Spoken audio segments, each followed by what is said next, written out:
বলছি না প্রিন্ট, দেখে তাই মনে হচ্ছে, কিন্তু এটা হ্যান্ড ব্লক না, এটা প্রিন্টেড একটা সুন্দর কালেকশন পিওর কটনের উপর। চলো শেয়ার করি কি কি প্রিন্ট এসছে। দারুণ দেখতে। প্রথমেই কালারগুলো দেখো। ফার্স্টে যে কালারটা আছে সেটা রাস্ট কালারের মধ্যে সুন্দর একটা বর্ডার, দারুণ দেখতে কলকা আছে। And next off white colour border আছে সবগুলোতে, তাই শাড়ি কুর্তি ব্লাউজ গাউন কুর্তা পাঞ্জাবি সব হয়ে যাবে। বুকিং নাম্বার দেওয়া আছে, যার যেটা ভালো লাগবে এসএস নিয়ে বুক করবে। জাস্ট দেখো এটার কোয়ালিটি কিন্তু সুপার থাকে, আমি বারবার বলবো। নেক্সট দেখো একটা ব্ল্যাক কালার, ব্ল্যাকের মধ্যে আমি অনেকগুলো ভ্যারাইটি দেখাবো, তাই ঝটপট SS now.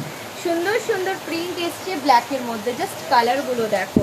And next colour এই যে বলেছি না ব্ল্যাকের মধ্যে ভ্যারাইটি দেখাবো, চলো ঝটপট এসএস নাও, চটপট বুকিং করো। এই দেখো কি ভালো দেখতে না, একটা সুন্দর বর্ডার দেওয়াতে আরও বেশি ভালো লাগছে। তারপর এটা দেখো, এটার মধ্যে অলরেডি একটা কালার দেখিয়েছি, ওটা ওই রেডের মধ্যে ছিল, আর এটা কিন্তু ব্ল্যাক আছে। তারপর এটা দেখো, এটা ভীষণ ইউনিক। তোমাদের কি আমার কালেকশন ভালো লাগছে? তাহলে ফলো করো আরও কালেকশন দেখার জন্য। সবচেয়ে বেশি যেটা চাই, react comment share, react comment share.